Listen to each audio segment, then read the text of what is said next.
I think we're live. All right. Good afternoon, everyone. We are excited to have you all here today. My name is Vincent Spencer. I'm a senior design manager with Charlotte-Mecklenburg Schools. We're excited to have each and every one of you Cougars here with us today, and any other parents or future parents here. We welcome you and glad that you are spending the time with us here today.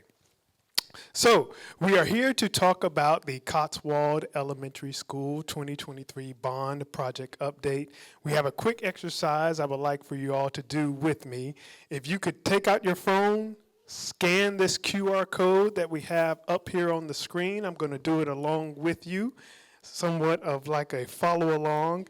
And what you will find on the very next screen after you scan this QR code is you will see this image right here on the right-hand side that'll take you to the CMS Linktree website. The Linktree website offers a variety of portions that you can get information about not only this project, but all of the bond projects that are happening as part of our 2023 bond referendum. And what we want you to focus on is that fourth row down right here that references, thank you, Shayna, the project update feedback form. Once you go to that project update feedback form, that one will take you to basically a survey. We want you to interact with us as this team is giving the presentation. It does have a portion that asks for your name, email address. Those are totally optional. It also asks if you want to sign in via Google, if you have a Google account. Again, totally optional. You do not have to complete that. But we do want to encourage you to leave your name, leave your email address, because we want to provide additional information to you after this is complete. When you scroll down to the bottom of that form, it allows you to submit any questions, thoughts, comments in reference to this presentation. So please do, as the first exercise to confirm we're up and running and live, tell us what are one of the characteristics that you love about Cotswold Elementary School culture? Just take a quick moment and tell us, what do you love about the culture here at Cotswold Elementary School? Once you enter that in, again on that bottom row, hit submit. Don't worry about it. That will not be your last chance. We want you to go back to that form, and as they are given the presentation, jot down your thoughts, again, comments, questions, and hit submit through the presentation. And again, you can submit multiple times. You don't have to fill out all the information, but you can submit multiple times, or you can reserve it until we are at the conclusion of the presentation. Hit submit. We're going to interact with some of those questions, comments, and thoughts at the end of the presentation as part of our Q&A session. One more thing I would like to share with you. We also have the CMS Bond Construction website. Please do peruse this, take advantage. As I mentioned before, it has all the great information about the things that we are doing here at CMS as part of the 2023 bond referendum. It has history updates, reasons for why we hold these meetings, and again, an opportunity for you to give feedback.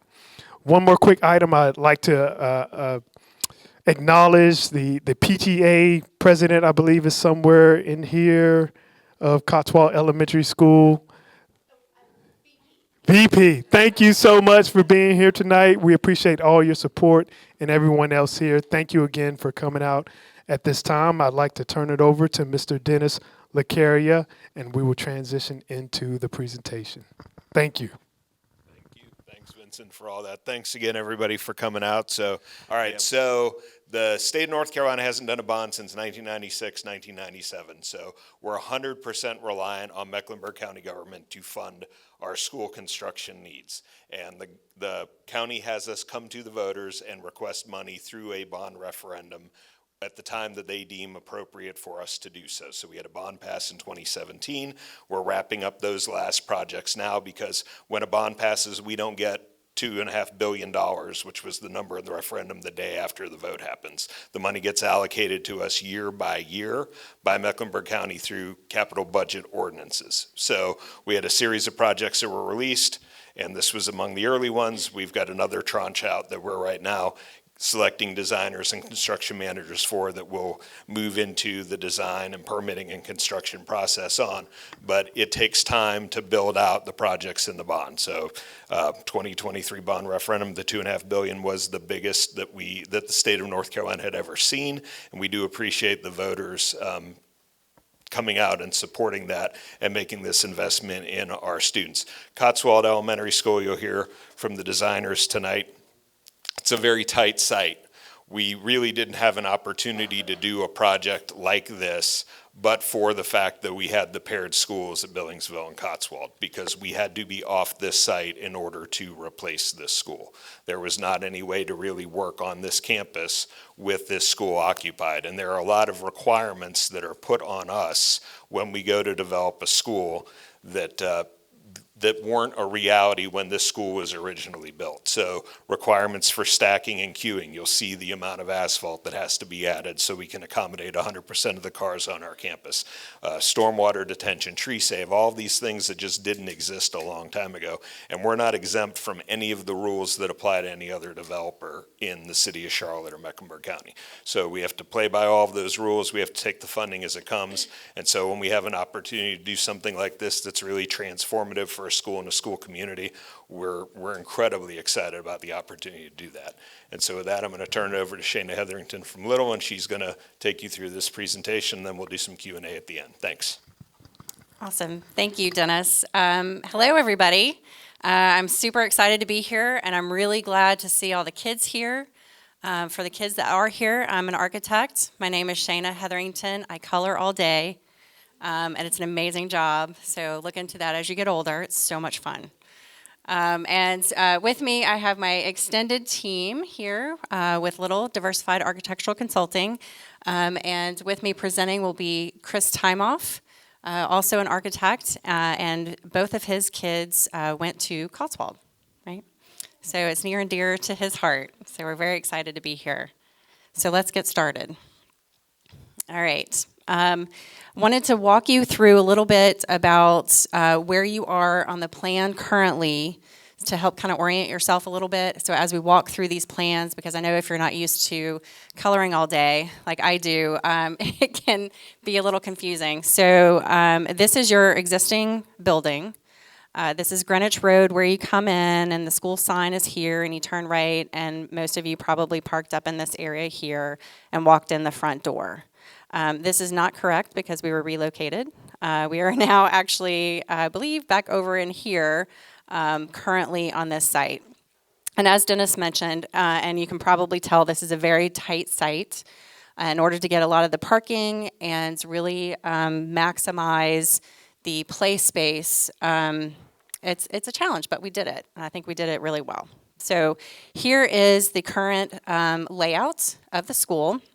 And I believe just kind of some protocols. Q&A will be at the end of this, so we will be answering questions. And I believe this entire presentation is going to be posted, so you'll be able to have access to it and look at it a little closer. But so Greenwich Rd here, the main entry is staying the same. And as you can see, the property is bordered around the existing neighborhoods. We are trying to maintain as much of the trees and natural green spaces, buffer zones that we can, particularly the grove of trees up at the front. And then you'll see as we get in, the building layout takes up a lot of the site, but we also have our stacking and our bus, and I'm going to walk you through that a little bit. So the car route, if you are a car rider, you will come in the main entrance and you'll see the double stacking that loops around the expanded parking. And then you will drop off at the car rider secure entry here, this one point of entry. If you are a bus rider, you will come in the same entry and follow the blue line, drop off here and come in the bus rider secure entrance as part of that bus drop-off loop area. If you are a walker or a bike rider, don't worry, your neighborhood connections are staying and we are improving them. So you have Linda Lane and Berwick. Those will, I think they're now kind of a gravel path. Those will be paved sidewalks. But they will also have, on a security standpoint, bollards placed at the end so that I've heard perhaps golf carts and ATVs sometimes come on campus, and so that will alleviate that from being able to happen, but you can still ride your bike. Ride your bike up the path, and for example, if you're coming from Bearwick, you'll come along the sidewalk here and come in the car rider secure entry area. If you're coming from Linda Lane, you'll follow the sidewalk here and come in the bus rider secure entrance. If you were a walker or a bike rider and coming from Greenwich Road, there's a sidewalk here that will follow all the way around here to the pedestrian crosswalk and come straight in the secure front entrance door. Security was paramount in all of this, so we've really worked hard and paid a lot of attention to how to secure the site, and I'll talk a little bit about that. Aside from having one point of entry for at the front door and for the bus rider area, and I'll go into a little more detail on some other slides and talk about exactly what that means. Play space. So right now, you'll see we have a green play space here. We're evaluating, and here we're evaluating different material choices. Could possibly be artificial turf for allowing kids to play ball and run around. We also have 3 playgrounds, and by playgrounds I mean actual equipment, so not really a little bit different than play space. So there'll be 3 age-appropriate playgrounds here in kind of this center courtyard space. The blue line you'll see here indicates fencing. So all of the play spaces will be completely fenced off and secure. And then along the back side here, we have a emergency access lane for fire trucks that will be also gated here so pedestrian vehicular traffic cannot go in the back area. You'll see a couple of stars on here, and we'll talk a little bit more in depth, but we are relocating the statue, Claire statue. So that is staying and will be relocated in the play courtyard area. And then the monument tree plaque will be relocated near the front door as well. So that is staying and will be reused. Miss anything on that? Okay. Yes, parking. Let's talk about parking because I know that always comes up. I think right now you have a little over 90-ish parking spots. The new layout will have 122 parking, so you are increasing parking as well as, like Dennis mentioned, all of the stacking that you can see here will be on site and not back up onto Greenwich Road. So next we're going to talk a little bit about, we're going to show some renderings. And this is the part that gets us really excited to show you the look and the feel of what your new school will be. You'll see my little smiley face periodically here. The view will be in car rider line looking at the front door. We are looking at, obviously we'll have new trees planted. The existing trees we're limbing up and clearing a lot of the underbrush to create clear views to the building and entry. So on a security and safety standpoint, maintaining the canopy but securing the site. Well, we have a pretty nice bench area in this area here for both at the beginning and the end of the day. We really wanted to make a welcoming, inviting entry for the school. So you'll see this, we have this overhang, and then right in between these two volumes here is the main entry. Off to the right-hand side is the administration wing with lots of windows. So there's a lot of visibility and eyes on the entry into the school. And off to the left-hand side of the entry is the media center. Obviously, we're in the media center right now. The media center is kind of tucked back. We wanted to bring all of those kind of common community spaces up to the front of the school. And then moving to the left of the media center, we have the multi-purpose room, dining, and then further to the left, the kitchen and the receiving area. And then going to the right hand of this rendering is the academic wing for PK through 2, with the second graders being on the upper level there. Thank you, Chris. So let's talk about the plan. So what we have here is kind of, like Chris mentioned, kind of how this media center is tucked in the back. Generally, you like to have all of what we call the community pieces up at the front. So you have a clear sense of entry and arrival with administration right at the front, lots of eyes on who's coming and going.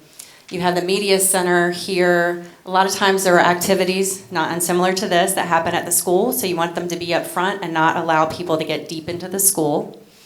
And then for performances or events, and parents are visiting or other visitors, we have the dining here with the kitchen, the multi-purpose room, and the stage area. So again, trying to keep all of the community pieces up front away from the academic wings here.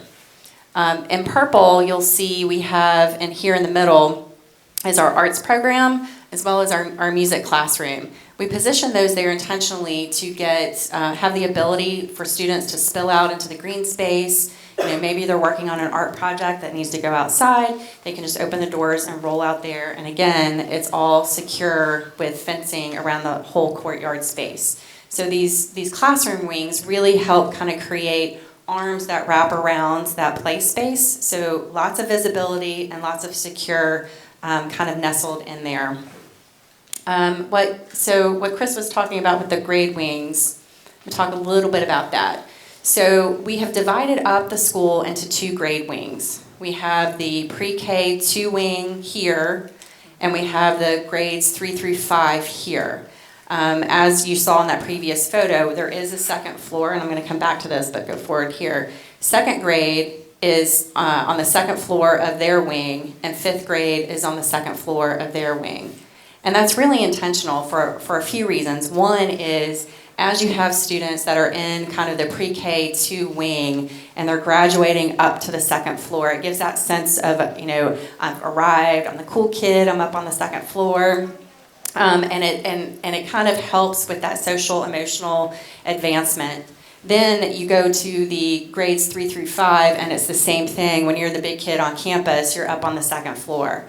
That also helps kind of divide out stairwells. So this site was very tight. We could not fit everything on a single floor, but it was important to separate out age groups. So for example, in this wing, you only have up to 2nd graders that are using the stairwells, and over here, we have up to the 5th graders that are sharing those stairwells. Those stairwells are open, they're very light and airy and welcoming, which was very intentional.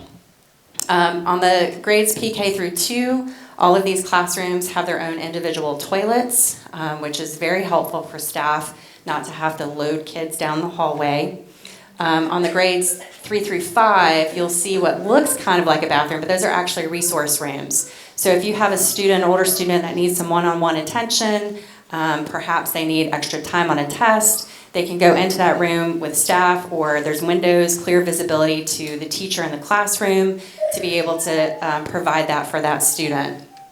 Also here on this wing, tucked in kind of near this flex space, we have a tutor room for the younger age students. A lot of kids at this age might have speech therapy or need that additional help.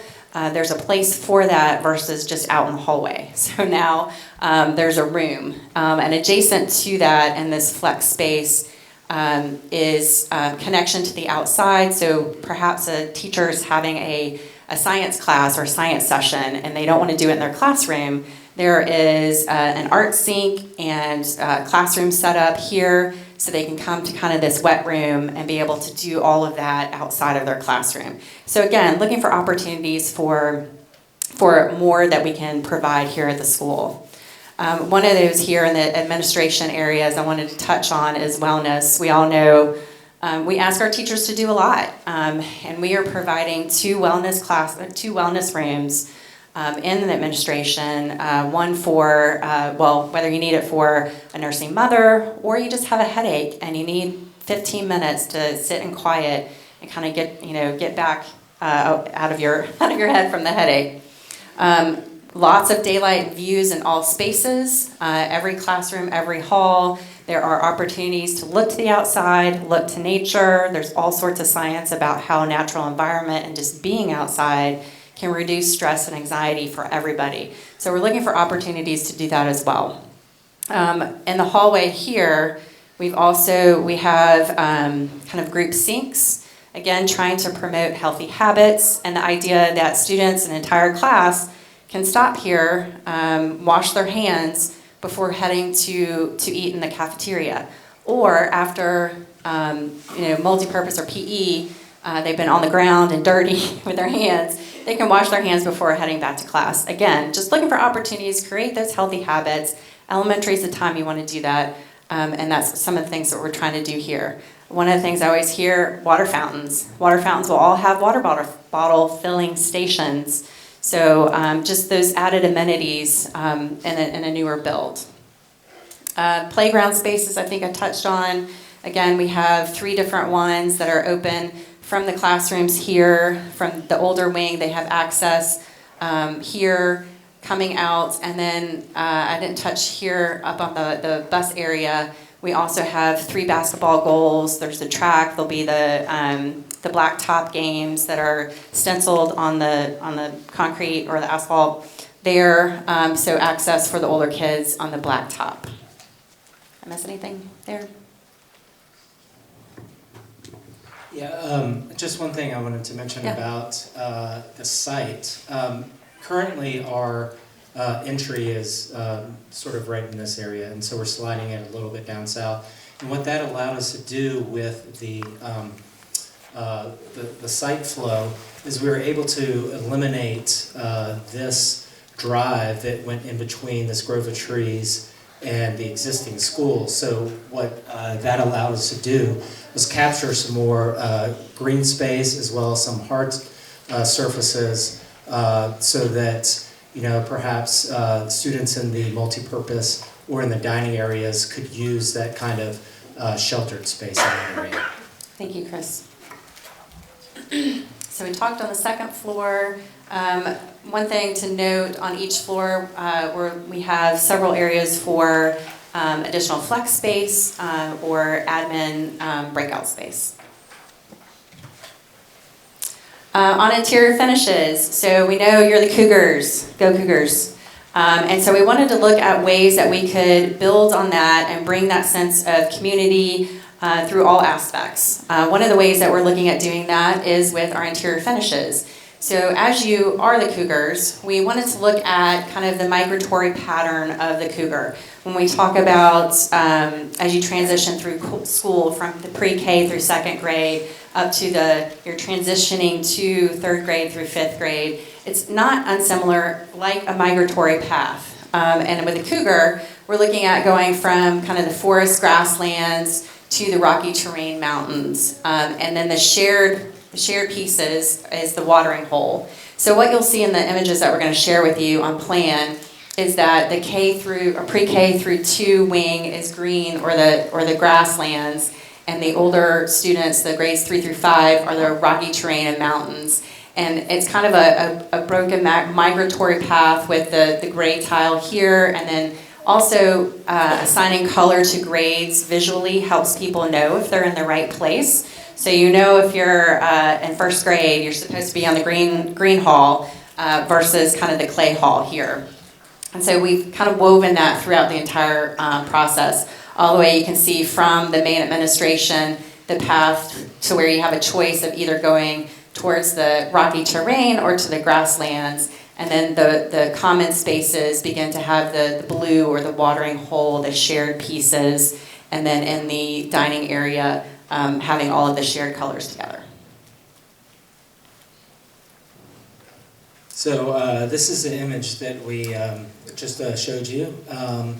Once again, just to orient you, this is the main entry right here, if you want to go on to the interior view. So standing in the interior lobby right here, if a student or a visitor coming in, this is the view that you would see. With the administration lobby being to the right-hand side, and then the media center off to your left. And that view, once you come into that lobby, is straight through to the courtyard, to the trees beyond. And one of the things that Shannon was just touching on about this kind of migratory path, you can see it start to form in the flooring material. So that draws you into the heart of the school there. The space is a double height space with a clearer story up above, so you get lots of natural light from this side into the lobby there. So let's talk about that vestibule. Secure vestibule and what that means. So entering the school is going to be different than what you're used to now. And with that secure vestibule, you'll see here, once school begins, the outside doors will be locked. There is a door here that will allow visitors to push a button, announce why they're here, and come into the entry vestibule only. They will not be able to enter any other doors other than that vestibule. There is a window here, which you can see right here, which is kind of like a banker's transaction window. It's a secure window. We'll just leave it that with kids in the room. A transaction window where they can scan their license, their ID, get approval to be in the school before they even ever come in. Once that is done, the receptionist will buzz that person into the lobby space where they'll be greeted, understand where they're going, and then they will be buzzed into the rest of the school. So they will not be allowed to come in unless they're supposed to be here. So that's kind of that first stop when we talk about secure vestibule, which is the little smiley face looking at, right? And so this is a view directly across from the administration lobby area in the media center here. And this is taken kind of at the circulation desk, looking back to the front of the school. You'll see we have a lot of glass, a lot of natural light coming into the media center here. And then off to the right-hand side, kind of in this area here, we have a small informal classroom. We also have one in this corner of the media room as well. This is another view of the media center, looking, with smiley faces towards the courtyard. On the right-hand side, we have the entry into the media center. To the left, we have the maker's space that has connection both to the media center as well as to the rest of the school. And then that light and view into the courtyard off in the distance. So here we have the view of the multi-purpose room. So this is obviously where people will eat lunch. And we have an operable wall here that can be closed when you have two separate activities going on, or it can be opened up for larger events that you might have with a stage, platform, curtain here. Something that's new to CMS Elementary Schools is now having the basketball layout. So the multi-purpose room will have a complete basketball layout for different sports and basketball goals here. But again, the theme, lots of connection to nature, lots of natural light coming into these spaces. And then I think the final interior image that we have here is just a shot down the corridor of a typical classroom wing. And the thing that you can see here is the patterning on the floor. Not only does that mimic kind of that migratory path of the cougar that Shana was talking about, but it also provides a kind of a line for when students are queuing up to go to dining or going outside for recess. The teachers can queue them up along this path.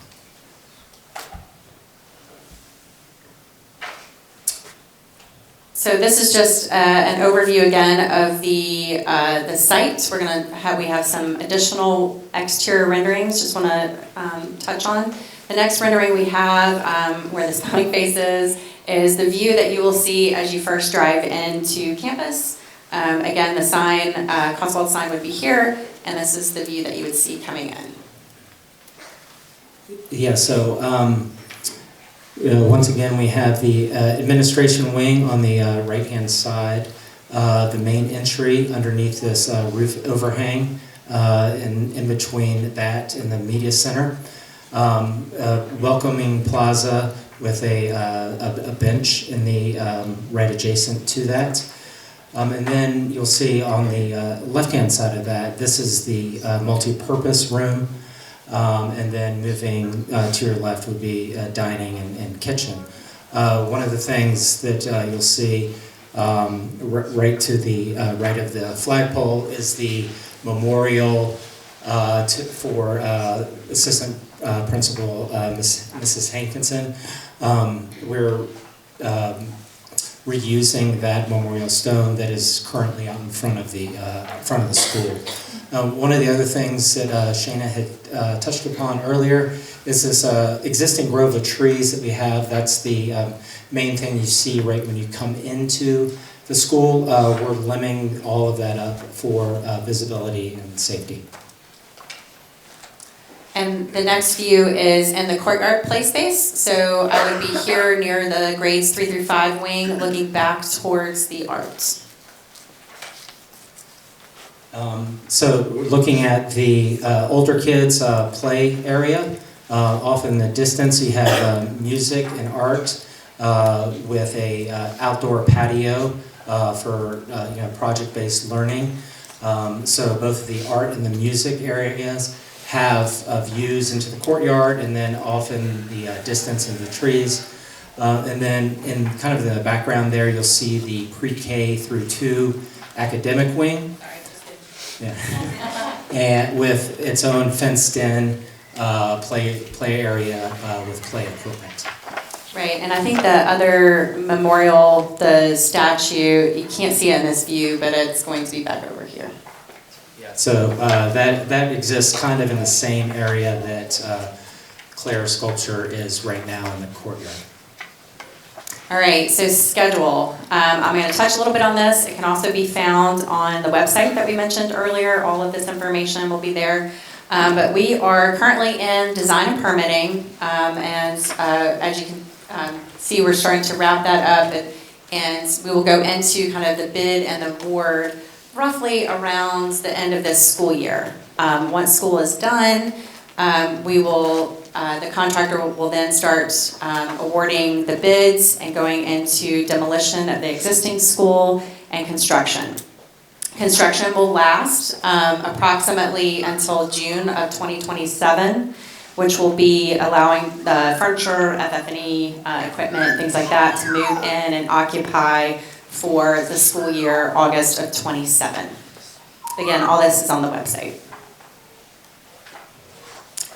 Final view of our amazing Cotswold school we're super excited about. And last but not least, follow CMS Bond on all social media, as you can see here. And this is also the QR code. If you missed the first slide, walking in, please scan the code and go on, give your opinion, what you're excited about, the culture that you want to keep from Cotswold, and any comments or questions there as well. All right, so now we are on to Q&A. And the way we'll work this is Mike Higgins will be walking around with a microphone, so if you have a question, raise your hand and he'll come to you and you'll be able to speak. We did get some great responses already from some of the folks in this room around the diversity of the community, family engagement, the spirit of the school. So that there were a lot of good comments made, and there's some questions in here as well. So I think you may be able to even take one of those. We have no rendering of the entrance the bus riding students will enter. So you want to speak to that and maybe show something along those lines? Yes, so we did not render that. My apologies. Let's go back to the plan here. So the bus rider entry will have a, which is here, will have a covered canopy, covered for bus drop-off. So as buses come in, if it's raining, they'll be covered as they're waiting to come in. We also have, underneath that same area, long-term bike storage, I think for four bikes. And then we also have some bike racks here and here for bikes that are coming from this direction. But it'll be, the classroom wing itself looks very similar to the other rendering that we had that was on this side. It's just on the other side. And then it'll have a canopy, not unlike what's out here at the front of the school, very similar to that, all along the edge of that for bus riders as they're getting off. That's great. And also, just so everyone is aware, we are recording this, so this will actually be on the CMS website, not just the deck itself will be available, but also this meeting and the video from that, so you'll be able to go back to that. The feedback links do stay open. We respond to social media messages. I think everybody in Charlotte has my cell phone number at this point. If you don't, I'm happy to give it to you, right? So if you have other questions that weren't answered in the room tonight, we obviously have plenty of ways to get to you and get you answers as we go forward. And this is not a one and done. We'll be back as we move through the project to give updates as we go. Question back there?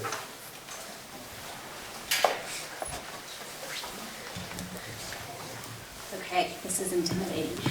Will there still be walker access through the back? Is that what the back path is? Yes, so this path here to Linda Lane will now be a paved sidewalk access for walkers and or bike riders, as well as Berwick will now have an accessible path that is paved sidewalk to that access as well. Awesome, thank you. Mhm.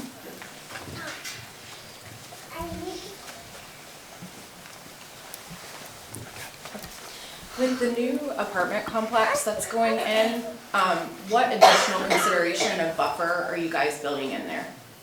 Yeah, we were looking at that as we were coming in. Well, a couple of things. We are required to have a certain percentage of buffer on our end, but they are also required. So even though what they've taken down, they will be required, and I don't know what it is there, but I'm guessing at least, well, we have our site guide, probably a 20 feet at least buffer from their end to our property. And then the fence is going to remain there. The whole thing will be fenced, and then we'll have buffer on our side. So that'll be required. So it'll be trees, bushes, things like that, buffer. That was part of too on the site plan, I think, about having, focusing on getting the play space more internalized and having the stack and the parking along the edge to move that back as much as possible. Is there someone to uphold, like to contact them to make sure that they're doing what there's someone that is designated to make sure that they are giving us what they should be giving us in terms of that? Like you said, we're responsible, but they are also. Do we have someone checking? Yes, so as it is built and construction, they'll have certain guidelines, certain inspections that they have to uphold. The city will come out. The city of Charlotte, tree requirements and buffer requirements are pretty strict, and they adhere to it pretty hardcore. They won't give you a certificate of occupancy and allow people to move into that building until they meet those code requirements. So they will meet the code requirements. In terms of, I think it's great that you guys are adding like all these windows and open space and that sort of stuff, but from a security perspective, with all this extra glass and also in terms of like a temperature shift, like accommodating for that, I know sometimes there are issues with temperature. Yeah, thank you for asking that. So two kind of full question. One is all of the windows will have blinds on them. The media center, we're actually doing motorized shades because it's more community space where you can, if an event happens, you can push a button and the blinds come down. So there'll be blinds everywhere to have that controllability. We take on the heating and cooling side of things, we take energy conservation pretty serious. So we have all sorts of solar analysis, when we design, it's all done in the computer 3-dimensionally, the entire building. And we run all sorts of models and look at the type of glazing that we specify, the type of glass that we specify.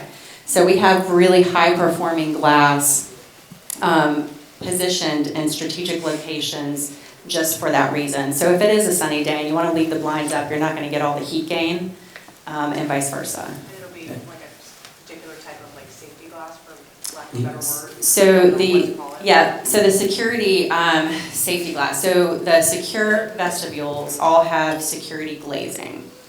And I could talk for hours on this and get in the weeds, but it's all secure glazing.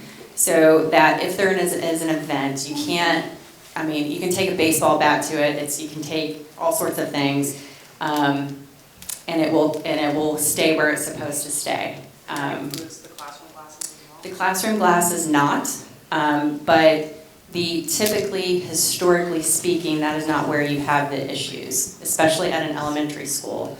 And again, I don't want to get in the weeds on this, but for those procedures, the standard is blinds, and that's what we're providing in that particular case.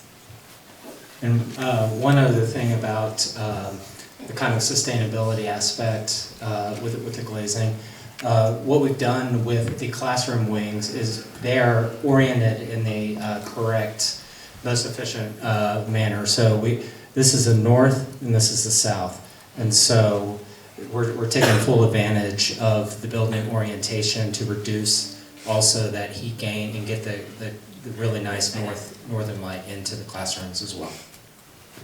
Thank you, Chris. Hi, just to circle back to the buffer for the apartments, you mentioned a depth requirement. Is there also a height requirement? Because if they clear cut and they're replanting, it'll take a long time for the, if it's tree canopy to get to a certain height. So is there a Height, minimum? height since it's requirement, I gonna be don't a partner? know. Scott, do you know? There's a height requirement? I think it's 6 feet. That would make sense, because you can do a fence. You can do a solid fence as a buffer, or plantings, I think up to 6. It depends on the type of facility that's being built, and that is, I think, residential, multifamily housing, and I do schools, so I don't know specifically what their requirements are, but typically it would be, I guess, to 6 feet. Like, we have to provide a fence if you don't have enough planting. Do we know how tall that structure is going to be? Like if it's 6 stories high or 2 stories high? Right. There's a lot of It's part of, I know that it is multi-story. I know you can look up online all the information on it. Is it 6 or 7? But that's part of being in the urban city. And I think too, and I hear your concern and worry that you're gonna have people watching your children. And I think that's why, strategically speaking, again, coming back to the idea of having these wings that are wrapping around the students. Right now, you're a very open campus. And so the intent is to really kind of create that secure space to help mitigate that. We can't control our neighbors. We can only do with what we can with what we have.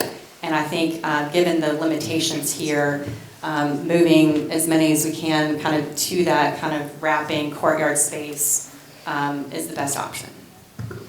And along the way in the design process, I've been able to work with all of the contractors and designers, and I know the voice of our community. I knew the concerns about safety. I know the desire for us to keep the whimsical feel we have here, but no, we live in a very different world than when I started here as principal 14 years ago. So no, the voice of the community has been in every step of the way and making sure that we're providing an environment we all want our children to thrive and grow in, but also making sure they feel safe. So I just want to say hats off to the team here, because that has been part of the work along the way for sure. Thank you. And please know we engaged in that rezoning process as well with the city, right? So we represented the school and the district in those conversations as well to the best we could. But again, those decisions are made by city council at the end of the day. It's kind of a two-part question. Can you tell us how many grade classrooms there are in the new structure versus how many there are now? Hold on a second. Please hold. There's 45 classrooms in the new building. That's our baseline standard for our elementary schools, so 45 classrooms in the new building. Right, and I'm not sure how many classrooms are here currently. So this building was built, and Dennis can speak to this more, but initially, under this construction, school was maxing out at about 700 students. The idea of the new construction is 900. 900 is our nominal So that kind capacity. of gives you the idea and ability for growth, because at one point we had, as you all see, all of our mobile units. That was the idea of shifting to a two-campus model, was to allow access and growth, and we needed two campuses for that. And being able to partner with our sister school, Billingsville, now that we're all BCE, but that was the idea behind that. So, we definitely maxed out at 700 students plus, and that's why the mobile units were brought in years ago. So being able to grow to 900 is a huge difference, and it would prevent any overcrowding we've seen up to this point over a decade. And then also, so the two wings, how the backs of the wings are back to one story. Why did you not put a second story on one side and leave the other blank for future growth?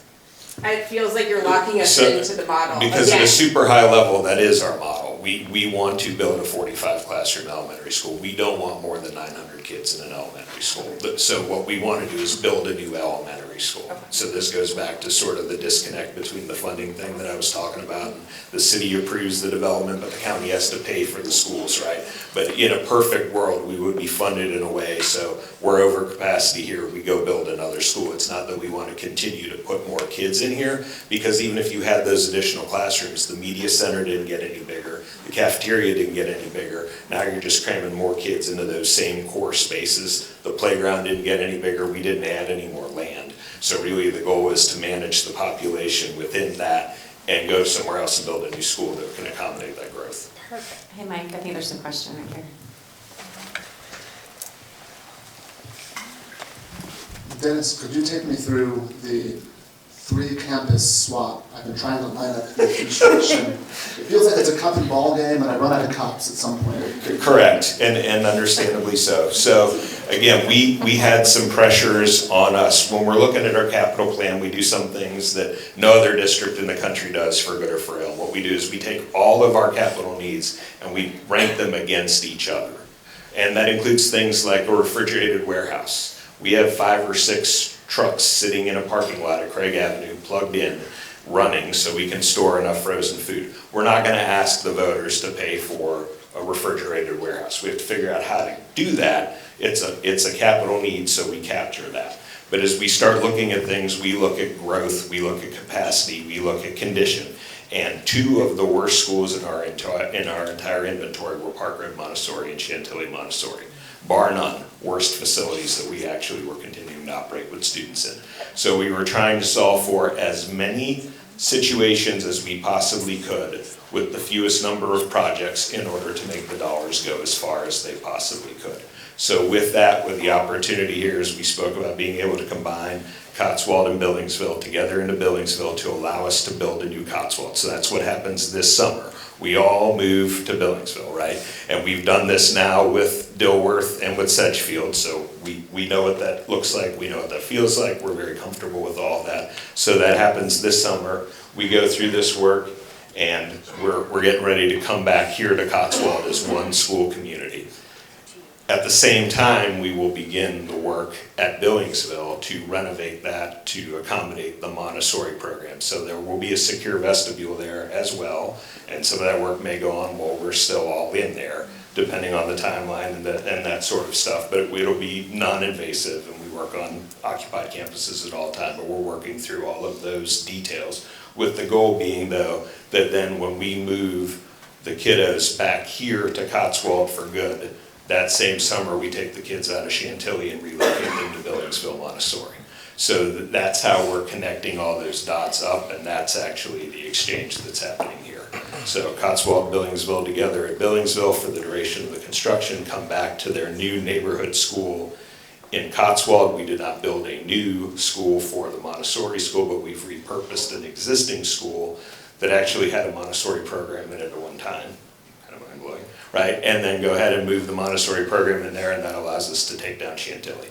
So we're renovating Billingsville while we're in it? Well, there will be some work. We're working through the phasing and all those sorts of things. I'm just being clear that there may be some work that goes on in and around in some space that while we're working, while we're there.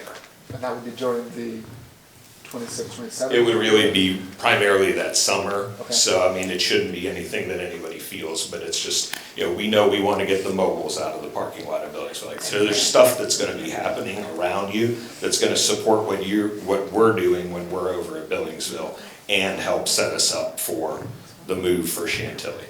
And along with the conversations I've had with the team, I've explained that it's limited construction that can happen while we're there because we're occupying every space. The vestibule will take place actually this summer, so no students will be in the building during that time. We'll all work from our admin offices here. So that's the plan for that security piece on our current K2 campus. But as far as construction happening while we're occupying the building, it would be very limited because there's not going to be much open space for that. And the team has been amazing in accommodating that. Can you talk about what that will look like when everyone's in Billingsville? What's the capacity right now at Billingsville when we're combining these campuses? How many classrooms are there? Every K-5 classroom will have its own space. We do have that. The current K1 hall will be K2. The current second grade hallway will be third grade and fourth grade, and then fifth grade will be on the E hall, which is actually a hall we have not utilized since the two-campus model. It's been our ASAP YWCA hallway. So every K-5 classroom will have a space, and that's on that then. So no trailers? No. No. Back to some of the walking access to Cotswold. There's also a very small group that walks, has access off Woodlark Lane. That kind of goes all the way behind and then kind of links up with Linda Lane. Yeah, it's Right now, there's just like a small in this gravel area, pathway right? back there. I think that's on private property, right? That cut through? Technically, but I think, but like, it wouldn't be, trees or anything blocking if that was kind of still. You're not advocating to block that.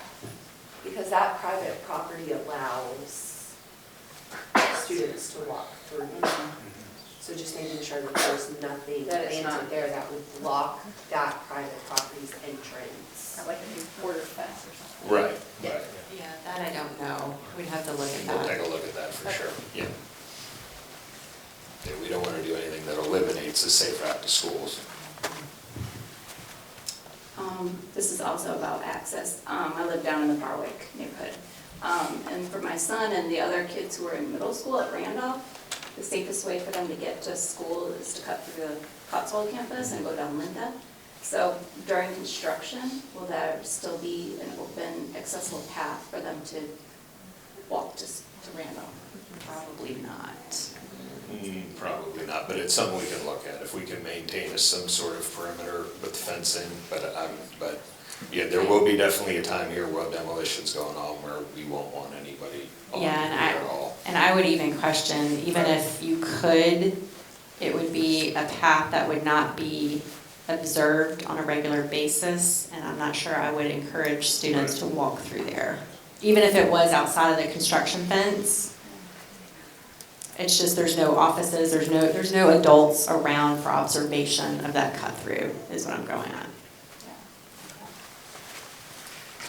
This question is about the bidding process. Are bids open to all contractors, or are there CMS approved contractors? No, so the way that this works is we basically hire a construction manager at risk. So we hire one group based on qualifications. They do the bid work. And anybody who goes on that website, follows the social media, we actually let everybody know when the walks are happening, when the bid opportunities are occurring, when there's a pre-meeting, all of that. We want people we've not worked with to bid our work. So we absolutely encourage people to stay up to date on what those opportunities are for procurement and be able then to respond to those construction managers and the subs and those folks that are putting those packages together. So that construction management company, will they be the PM team, the project management team, and they'll, or is it CMS or is it? Yes, so it's Clancy and Thays has been selected to be the construction manager at risk on this project.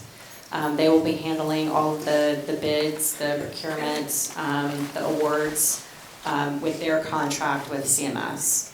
So if you are a subcontractor, or I know we really encourage small business, minority-owned businesses to reach out to Clancy and Thays, get on their bid list, so that when things do become available and ready to bid, that it's open to anyone who wants to.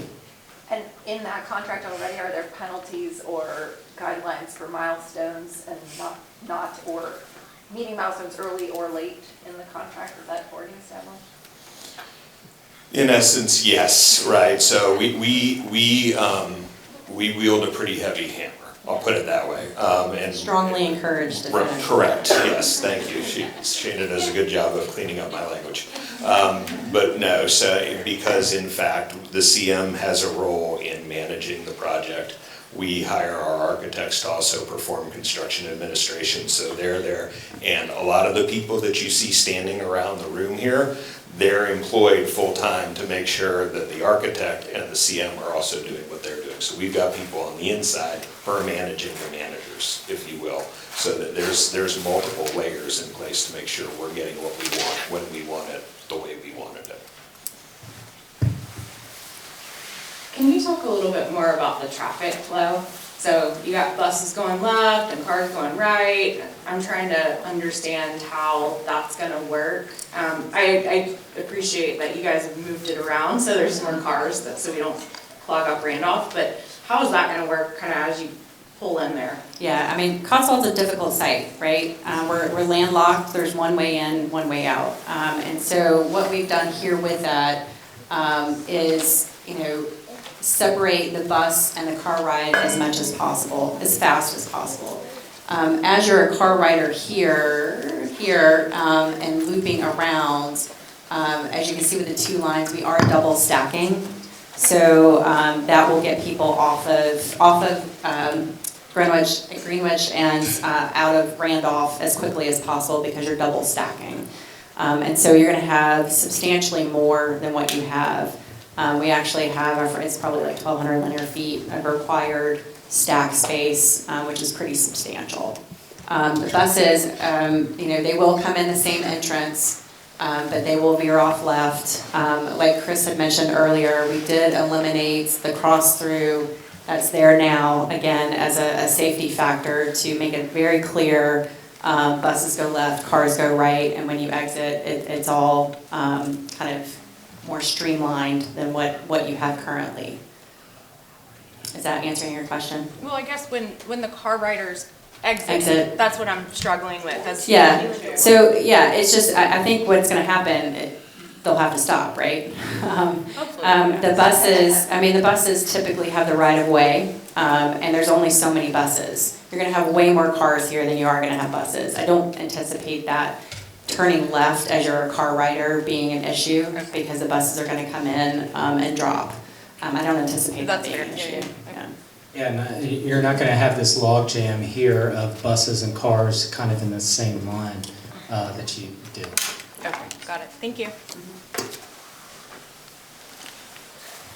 Okay, I have a couple questions. One of them was just on the design. I think when you showed, maybe it was the 5th grade hall, all the doors were solid. Is that intentional? Like there's no windows on the internal doors? Oh, the internal rendering. No, so classroom doors have a standard, that was probably not a classroom, which is why that's there. Classroom doors have a standard window light. That is, I don't know if it's required anymore, it used to be required.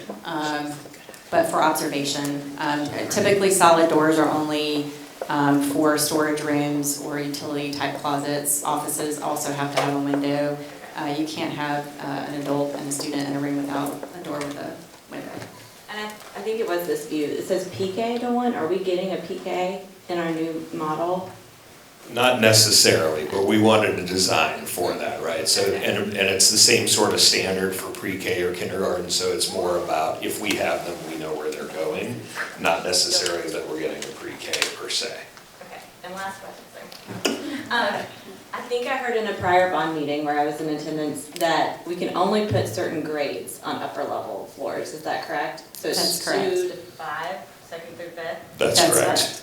Okay, so we're limited then in what can be up. And there's, if I recall, it was, they needed to have a certain exit plan. Yes, so grades pre-K through 1 have to exit at grade, which means they have to exit at the ground, which also means anything that they access has to be at ground, which is why this takes up so much space. Your dining, your multipurpose, administration, all that has to be first floor.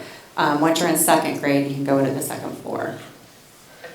Right, and so that's why we don't build a whole lot of 3-story elementary schools, but also, you know, being intentional in the design, we were trying to honor the the paired school situation with the upper and lower L. So that was one of the things that was really important to us as we went forward with the design, was to make sure it reflected that, because we could have gotten really efficient and tight and said we're just gonna build a 3-story classroom wing and call it a day, but that would not have been reflective of what this community has had for the last couple of years, so it made more sense to approach it this way.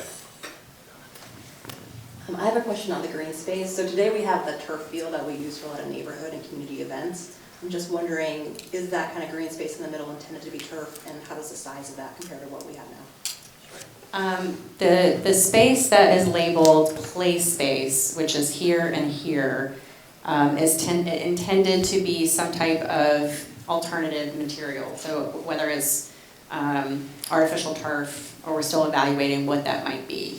But other than that, the green space here is all intended to be natural grass. So that's not intended to be artificial turf at this time. Is there a rationale for that, one versus the other, being grass versus turf? A couple of things. Cost, it's very expensive.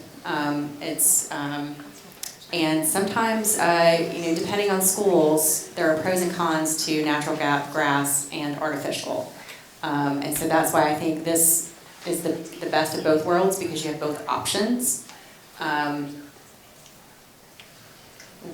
10 years ago, the turf was a booster town project. So for years, we tried to get grass to grow on the certain site. It would not grow. It doesn't go well with your white uniform shirt, so students would come home very dusty every day. So after many attempts of bringing in lots of landscapers to grow natural grass, we were not successful in that. So at that time, the PT led an effort to turf that full area. So that was actually a community investment versus what was provided by the district several years ago. Now, I will say this green space is more open and larger than what you have currently. The natural green space here is much larger than what you have. And one thing I did need to touch on too, as part of trying to make the most of this property, currently you have up in this area here a detention pond. What we've done here is everything is underground, so being able to handle water quality and quantity is now underground, which is safer and also allows for more use of the property. Looking back to the timeline, I know you said that the contractors are highly encouraged to complete on time. What if they do not? Is that a possibility? And what does it look like at Billingsville if the students can't move out and move in here yet? So at a super high level, we're very confident about the timeline that we're on, right? I mean, we've got, our CMs signed up. We're where we need to be in the design and permitting process, so we don't really have any concerns about performing here. I will say, let's pretend worst comes to worst, we're at Billingsville. And because this isn't a brand new school with a new attendance boundary, if we move over winter break, okay. Right, so I mean, we have that opportunity if it slides. I say all that though, I don't have any concerns about hitting this timeline today. We already added here, Well, this was all around when the money got to us, so we had to respond to the money, so. I will say, when we did Shamrock, that was during COVID, and we still finished on time. Right. have the same contractor? It's a different contractor.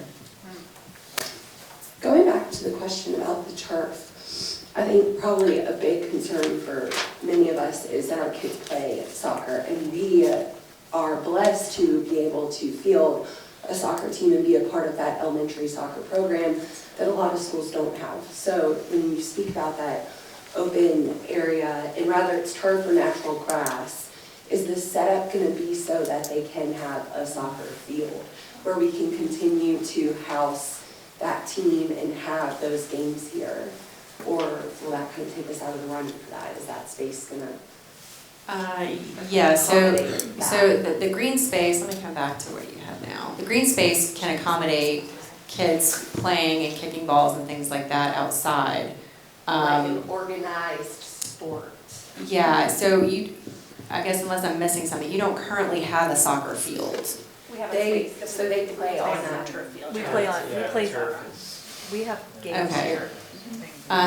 Well, the green space that we have is at least that size, if not bigger. But so as a designer, when I hear soccer, I think soccer fields, which is a much larger space. Yes. And no, it would not be a soccer field to be able But it to. won't have like trees in the middle, that would. Correct. It is green grass space for play. Yeah.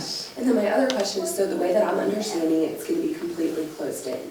So now we're gonna lose, which is okay, I'm not saying that this is a negative, I just wanna understand so that we move into that acceptance. This will be closed off, so right now the community uses our space, like during summers, afternoons, this like huge community gathering space, so we will be losing that. So there's a couple of different pieces to that. One is that any use by anybody who isn't us supposed to go through facility use, and there needs to be a contract and all those sorts of things. It has to be an organization with a certificate of insurance and all that sort of stuff. So, kids just showing up from the neighborhood to kick a ball around, that's a different sort of matter. But if it's an organized thing, we have a process for that. The other piece is, there is plenty of opportunity to open the gate, right? I mean, so if after hours somebody wants to come kick the ball around, those sort of things can happen. During the day, though, the whole idea, one of the organizing principles is we have a porous campus, right? You can go over, through, and across the campus, but a constrained instructional footprint, right? A secure instructional footprint, which includes that play area. That doesn't mean that, 2 o'clock in the afternoon on Saturday, you come over and open the gate and go kick the ball around. That's okay. But So what it's we're not locked in right, like right. But what we're Billingsville setting up or for, right, is for it to be a secure perimeter while our kids are here. Okay, so after school weekends, the Right. community can still Sure, access the absolutely. green areas. Oh yeah, sorry. Are you planning on reusing major elements of the existing school, like the masonry, just to preserve the history of the school? It's a great question. I didn't even touch on some of those things. We're not preserving masonry, but there are some key elements that we are preserving in the school. Chris had touched on the 2 monuments that we're keeping. The stained glass windows, the stained glass that's on the interior, we are taking that out and reusing it into an art installation in the school. I think there were some fabric art panel that we are taking down and reusing those. And then there are some discussions about the tile that is on the wall, different tile, about finding an appropriate location for that. So those are kind of the history that we're taking from the school and bringing back into the new school, and more of kind of art installations. So Little's part of AIA 2030 and SA 2050, right? Yep. Is CMS interested in you guys demonstrating a total carbon, like embodied and operational carbon reduction? So, like compared to a baseline? Right, so with this particular project, we have not evaluated the carbon footprint on this one. We do with this evaluate our EUI, or energy use index, and we've done modeling to try to drive down the energy use of the school to make it more efficient for lifetime or long-term sustainable analysis. Carbon footprint have not. There is some items in the existing school that have to be abated. and felt that for a variety of reasons, not reusing some of the building materials was more appropriate. So that's why we've looked at focusing on the areas where we can, like reducing energy, looking at water reduction areas, natural daylight to reduce energy and energy loads, and not so much of the carbon footprint because the buildings are so old, over 60, 50 years at least, that it's a challenge with the money that we have. That said, we do a lot of work to divert stuff away from the landfill, and that's part of our typical plan of attack when we're doing a demolition project. Even if we're not replacing something, even if we're just taking it down, there's a whole lot of work that goes into diversion and where stuff can be reused or recycled. The demolition contractors absolutely make that part of their bid to us. We expect that not everything's going to the landfill. So what it is and the amount varies obviously by building type, age, construction, all of those sorts of things, but it is important to us that stuff doesn't just go to the landfill. And I appreciate the question because it's definitely a goal that I think everyone's working towards the best we can. Can we talk about when we transition to Billingsville? Are you guys going to do anything in that building before we get in there? Before we all shift over there? Can you tell us what time we're going to start? That's a lot of the questions the kids that are going back to Billingsville have. Like, what about the playgrounds over there? And just some of the transition things the kids want to know. I think at a super high level, it's going to feel a lot like it feels today at Billingsville, right? So working on the security vestibule and some other attributes, but again, the reality of not being able to do a lot of work in the building because it is occupied, and trying to manage stuff that we can on the site and around the building, but doesn't give us a whole lot of opportunity to do a whole lot to change it from the way that it is today, in all honesty. I think you mean start time. Right, like what time are we gonna? Oh, the bell schedule? Got it. Sorry, the bell schedule. Got it. Well, that one, yes. Yeah, so the bell schedules are being reviewed by Superintendent Hill for the district. Right now, we're in that phase, so hopefully those will be released soon. 2 school improvement team meetings ago, we actually went through and discussed the playground space and master scheduling and how to best make sure that our 3-5 students who are going back to the K2 campus don't feel like they're going into the primary campus, and how we can, uplift the playground with the gaga ball pits, the volleyball courts, and just to bring some things over that they definitely enjoyed as 3-5 students to make them feel as though they have graduated, even though they're going back to their primary campus. So we put a lot of thought into that. And we have the minutes and everything for that in the school improvement team. And we're talking to Park and Rec too, because the park backs right up there, so other opportunities there. So there is, so I don't think there's anything we can announce per se, but just know we're having all those conversations.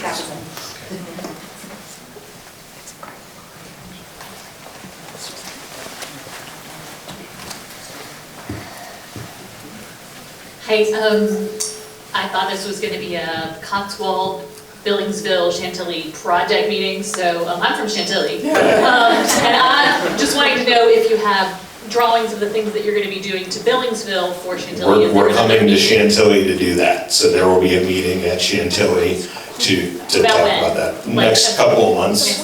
Yeah, we're lining up that timeline right now, but yes, we'll be doing the same thing here for the Chantilly families to talk about what's happening for them. Incorporating the pieces from right, the old all of that, campus. right, and you can, talk to your friends over at Sedgefield and Lincoln Heights, because we've gotten pretty good at this now.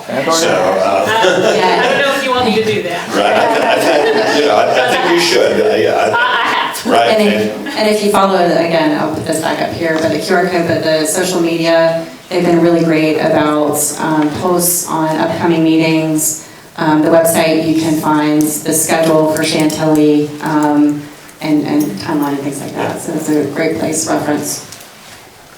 2 things, Ms. Hash, this might be a Keon's Rock. Will that stay on the property? I just want to make sure that we're thinking about that so that that doesn't get. It will stay on the property. Okay. And then second is, in terms of the move itself, what is CMS responsible for versus parents of the school? So what are we allowed to take, what can we not take?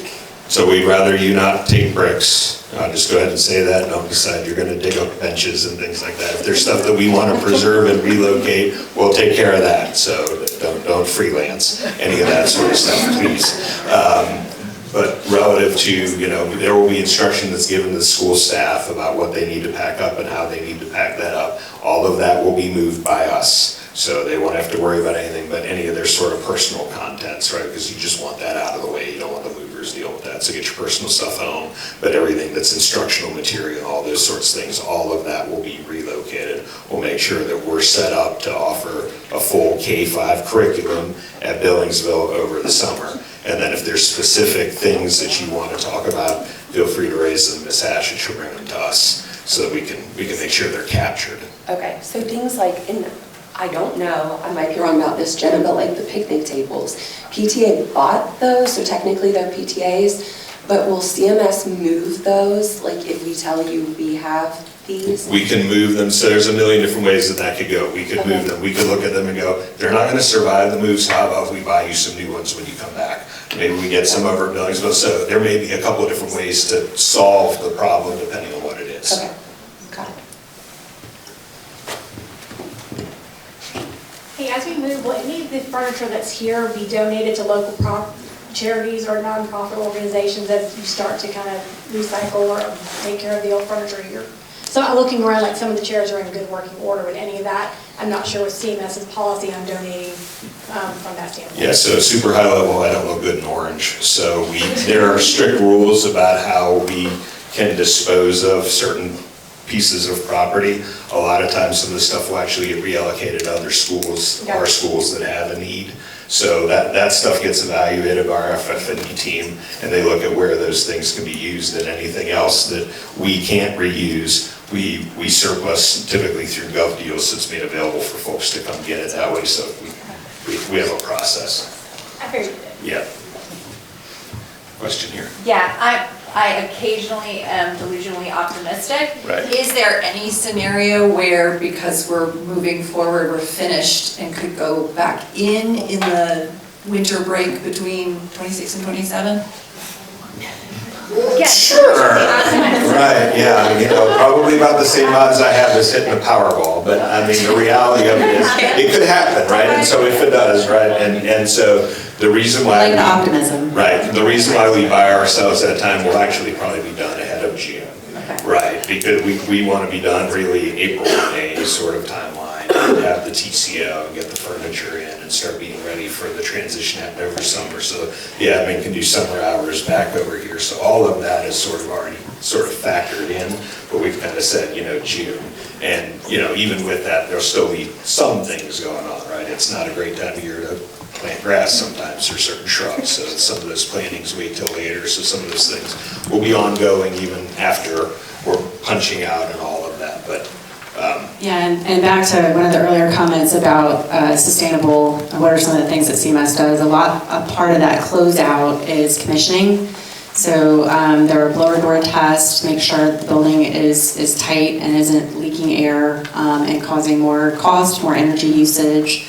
All the mechanical systems, all of that has to be tested, balanced to make sure that when you do move in, you move in with as smoothly as possible, and we're being mindful of energy usage throughout the entire building, and that takes time to do all that.